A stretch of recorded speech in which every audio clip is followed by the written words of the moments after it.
up, y'all? Welcome to another episode. Like, subscribe, and share the video, please. And hit the join button and become a member. I got to Corcoran in 2007 in May. And when I got there, the OG comrades there let me know that they had got word, of course, about what we had did in High Desert. That we stood up for them and fought for them and wanted them out of there. They let me know that they appreciated that and that they too had my back. This was important because, again, the charge that I was back there on, conspiracy, and bear in mind, I am not guilty of this charge. Everything that I'm going through it, and I have done nothing, I promise you. 17 months in the hole, Tehachapi shoe, now Corcoran shoe. And I haven't done anything. That's the way it goes sometimes. I stood strong, I understand it, it's part of the game. The police, when I got to Corcoran shoe, were making subtle threats, letting me know that they were unhappy about the charge that I was back there for, me and the other comrades. Corcoran, I was there in 1995. This is around the same time that, again, I'm going to get into this eventually. They were setting up fights, the correctional officers there in Corcoran, on the yard, betting on fights on the yard, and then when the inmates get involved in the fight that they set up, they would unalive the inmate on the yard. This was going on in 1994. And in 1995, I got there in February 1995. They unalived 8 inmates during this time. So it's not beyond them to make an attempt on me and the others that are back there for this charge. But the brothers, they let the police know, I bore witness to this, that if you lay a hand on our brother, we're going to tear this place to pieces. You're going to regret it. Don't do it.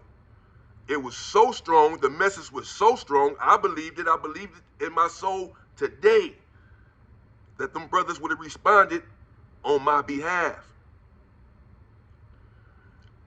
They were supposed to start letting them out of the shoe, the OGs that were back there, and the OG Southsiders and the whites, over their hunger strike.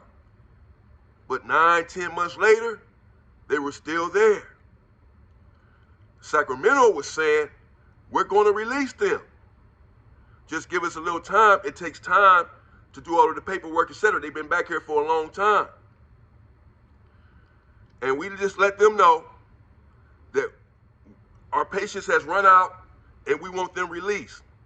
Suffice it to say, truly, they began to get released from the shoe. A month or two after I got to Corcoran, we really didn't have to do much else, even though we were prepared to do more if necessary. At that point, and I let the brothers know back there, because they had asked me, they had said, we don't know where this is going to go. We're all in. And we don't want you to get involved if you're not all in. I told them I was all in. That no matter what it comes to, since I already involved myself in the hunger strike, that I'm not going to abandon ship now when they say, well, we're going to take it to this level. And I say, well, no, I just was going to get involved in the hunger strike, man. I don't know about all that. No, let's go. I'm with you. Now, thankfully and fortunately, none of this was necessary.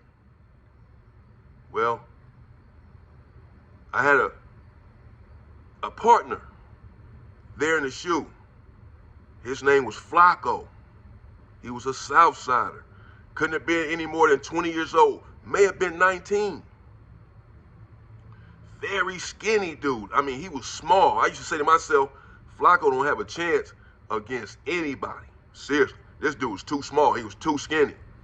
I know people say size don't matter, but you're just fooling yourself. This dude was too small. He didn't have a chance. And we used to talk on the yard, and Flaco told me out of his own mouth, this one day, man, I'm about to move in here with so-and-so. I know the guy's name. He was a white Southsider. He had size, and he used to do burpees all day on the yard. This is who he's moving in the cell with.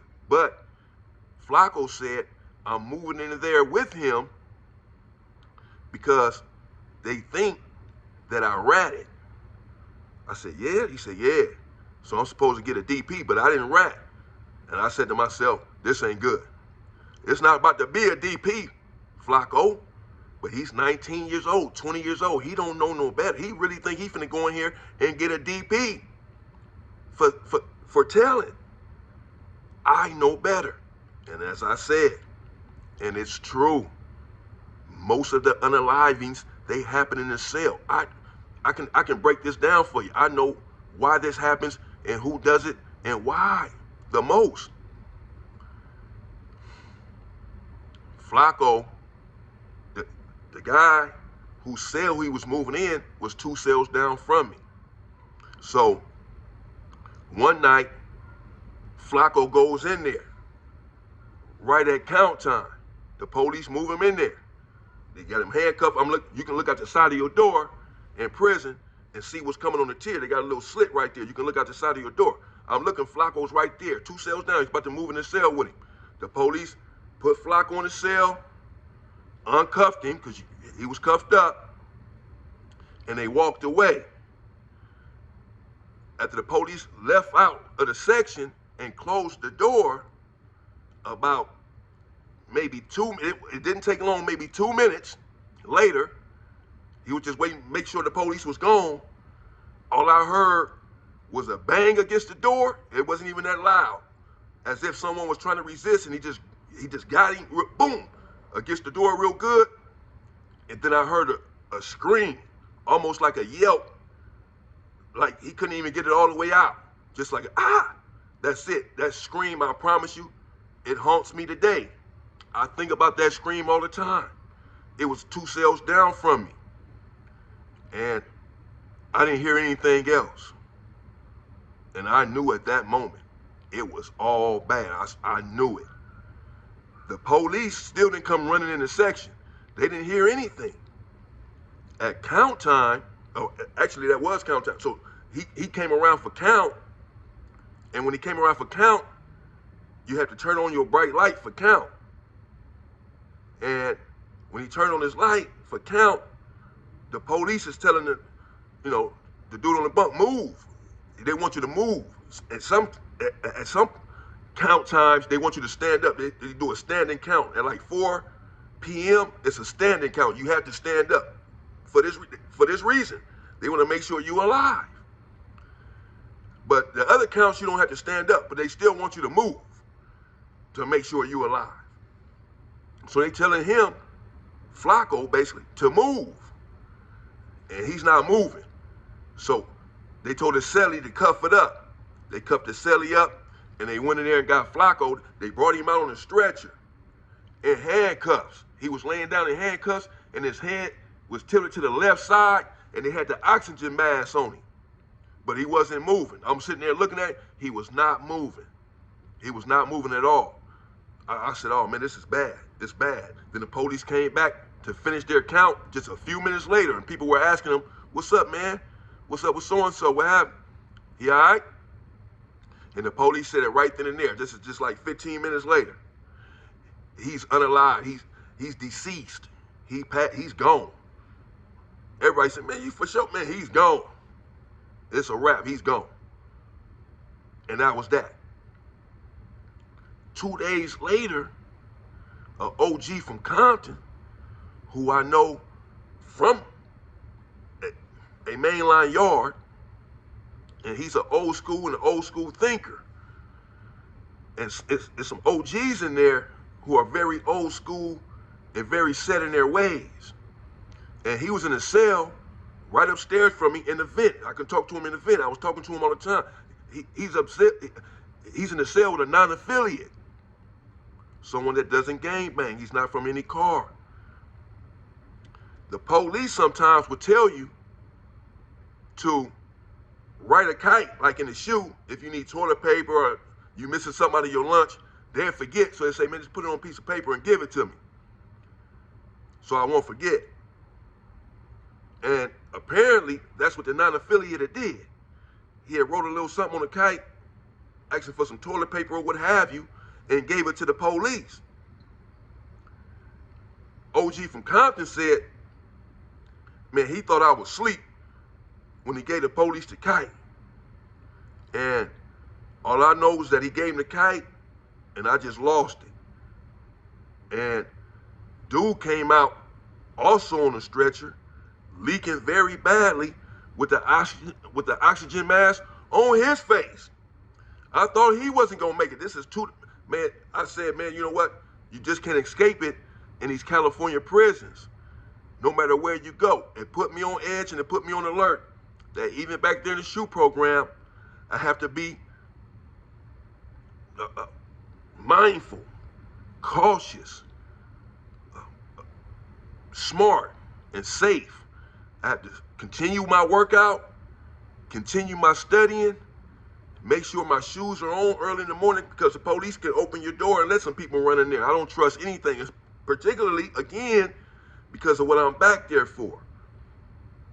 And right here in Corcoran, I just was uneasy knowing the history of the correctional officers there in Corcoran. I was there in 1995 on CR myself, a level 3.